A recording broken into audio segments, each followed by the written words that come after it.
कमरे में खामोशी छाई है, मगर आदिल की जबान से निकला हर लफ्ज किसी धमाके से कम नहीं। आदिल ने दो टोक अल्फाज में मजहर से कह दिया, मैं सारा से शादी नहीं करूंगा क्योंकि मैं जारा से मोहब्बत करता हूं। मजहर हैरान, दिल पर हाथ रखे आदिल की आंखों में झांकता है। आदिल धीरे से बोलता है, जैसे माजी के बंद दरवाजे खोल रहा हो। जब जारा कराची आई थी, मैं समझा था वो सारा है। उसकी शौक तबीयत, बेबाक अंदाज, सब कुछ बदल गया लगा। मैं उसी बदलती हुई सारा से मुतासिर हो गया। मगर जब हैदराबाद पहुंचा तब पता चला कि वो जारा थी और सारा एक अलग वजूद। दोनों आपकी बेटियां। मजहर की आंखों में उलझन और पछतावा, मगर वो जवाब देता है, मैंने सारा की आंखों में तुम्हारे लिए मोहब्बत देखी है। वो तुमसे प्यार करती है।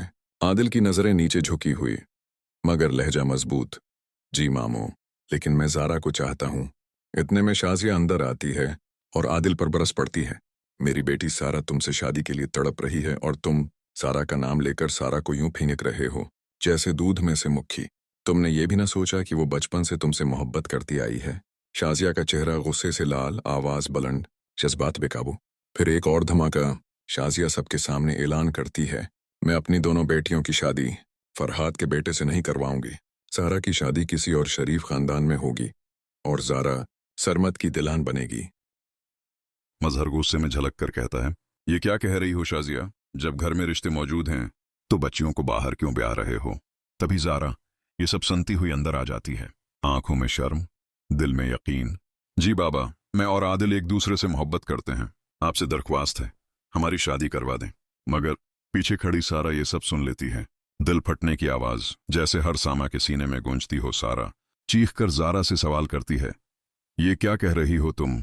आदिल ने तो मुझसे शादी का वादा किया था, मुझसे मोहब्बत करता था, पूछो इससे। आदिल खामोश। शाजिया चीख पड़ती है, वाह बेटा वाह, दोनों बहनों को अलग अलग ख्वाब दिखा रखे हैं तुम तो अपनी माँ जैसे ही निकले, दोगले। आदिल रोकते हुए कहता है, नहीं खाला जान, आप गलत समझ रही हैं। मैंने सारा से कोई वादा नहीं किया। मगर सारा की आंखें नम, आवाज लरजती हुई, आप ही ने हैदराबाद में कहा था कि आप फूफू से मेरी शादी की बात करेंगे। आदिल अपनी नजरें चराते हुए जवाब देता है, वो तो मैंने तुम्हें जारा समझकर कहा था, गलतफहमी थी जो बाद में दूर हुई। ये सुनते ही जारा वहीं जमीन पर बैठ जाती है, आंखों से आंसू बहते हैं, दिल की दुनिया लरजती है। सारा जारा को ताने देती है, दिल की गहराई से जहर निकलता है, तुमने मेरी खुशियां छीन ले। अगर मैं कभी ना जाती तो तुम कभी ना आते और सब कुछ ठीक होता। फिर अचानक मंजर में दाखिल होती हैं फरिश्त और सिल्मी। सिल्मी सारा को अपने सीने से लगा लेती है। सारा रो रही है, कियां ले रही है, आमी मुझे यहां नहीं रहना, कोई मेरा अपना नहीं, मुझे अपने साथ ले चलें। फरिश्त अंदरूनी साजिशों में मसरूफ, दिल में सोचती है, मैं एक लड़की से शादी नहीं करवाना चाहती, ये तो दोनों गले पड़ रही हैं। वो मौके का फायदा उठाकर सारा को अपने करीब कर लेती है और आदिल को तानों से मारने लगती है, तुमने मेरी भतीजी का दिल तोड़ दिया, हमने तुम दोनों की मंगनी तय की थी। आदिल की आंखों में हिम्मत, आवाज में सच, मामा मैं जारा से मोहब्बत करता हूं और उसी से शादी करूंगा।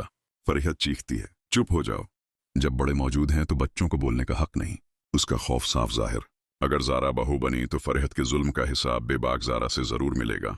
मगर फैसला हो चुका है, आदिल का ऐलान, सबके लिए आखिरी धमाका, मैं शादी करूंगा तो सिर्फ जारा से। सारा टूटे दिल के साथ अपने कमरे में जाती है। सारा की आवाज गूंजती है, अम्मी बचपन से आज तक किसी ने मुझसे मोहब्बत नहीं की सिवाय आपके। शाजिया दरवाजे में खड़ी सब कुछ सुन रही होती है, उसकी आंखों में पशीमानी, दिल में शर्मंदगी। कुछ दिन बाद सारा अपने बाबा मजहर के पास आती है, पुरस्कून मगर पुराज़म लहजे में कहती है, बाबा आप आदिल की शादी जारा से करवा दें, मैं चाहती हूं वो दोनों खुश रहें, मोहब्बत जबरदस्ती से नहीं हो सकती। मजहर नम आंखों से उसे गले लगाता है, पछतावे के आंसू, सालों का बिछुड़ाव पल में समट आता है। शाजिया, जारा सब सारा से माफी मांगते हैं और फिर वो लम्हा आता है, सिल्मी सारा का हाथ थामे मजहर से इजाजत मांगती है, हमेशा के लिए उस घर से जाने की। घर की फजा सोगवार, सब सकते में, और मंजर खत्म होता है उस एक जुमले पर, आखिर सच्चाई ने सब कुछ बदल दिया। मगर क्या यह बिछुड़ाव वाकई जरूरी था? कमेंट्स में जरूर बताइए।